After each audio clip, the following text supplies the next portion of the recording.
Bonjour, je suis avec Elsa Godard, psychanalyste. Bonjour. Alors, on est là pour parler de votre ouvrage. Donc, la psychanalyse va-t-elle disparaître? Or, il semble, en vous lisant, qu'on n'en a jamais eu autant besoin que maintenant. Oui, c'est juste, c'est le constat que je fais. En effet, j'ai décrypté, suite au livre que j'avais fait précédent, qui s'appelle Je sais le fille dont je suis, j'ai décrypté une quantité de malaises, ce que j'appelle des malaises, c'est-à-dire des formes de déviance, des formes de situations un peu excessives dans nos comportements issus de l'époque contemporaine. Et à partir de ce décodage, j'ai essayé de comprendre ce qui pouvait rassembler l'ensemble de ces malaises. Je dis simplement que ces comportements peuvent donner lieu à des excès et à des situations douloureuses et donc à des malaises. Des malaises. Et donc, vous expliquez aussi qu'on a un nombre incroyable de thérapies qui sont possibles aujourd'hui.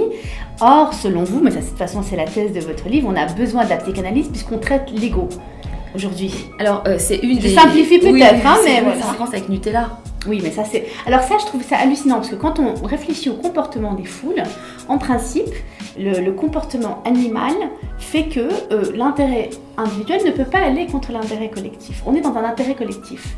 Et là, en fait... Là, on n'était pas dans un intérêt collectif. On était dans un intérêt individuel qui pourtant nous fait du mal, au final. C'est un paradoxe. Enfin... Disons qu'il y a plusieurs choses dans la question du Nutella. Ce qui est intéressant, c'est qu'il fallait l'avoir. Pourquoi ? Oui. Parce que c'était moins cher. Donc on est encore dans le fait de l'avoir, de posséder, Oui. donc de l'objet. Et puis surtout, il y a autre chose aussi. C'est montrer que les Français sont capables de faire des émeutes pour gagner quelques euros. Donc ça, quand même, ça renvoie à une problématique de misère sociale qui est quand même assez très virulente.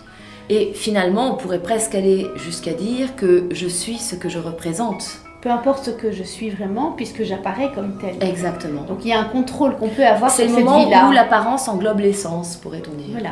Et où finalement l'image, la représentation virtuelle de soi, virtuelle de soi, devient plus importante que la réalité. Mon narcissisme réel devient moins important que la jouissance narcissique que je peux avoir par le biais de la virtualité, alors même que c'est factice. Mais écoutez, ce sera le mot de la fin.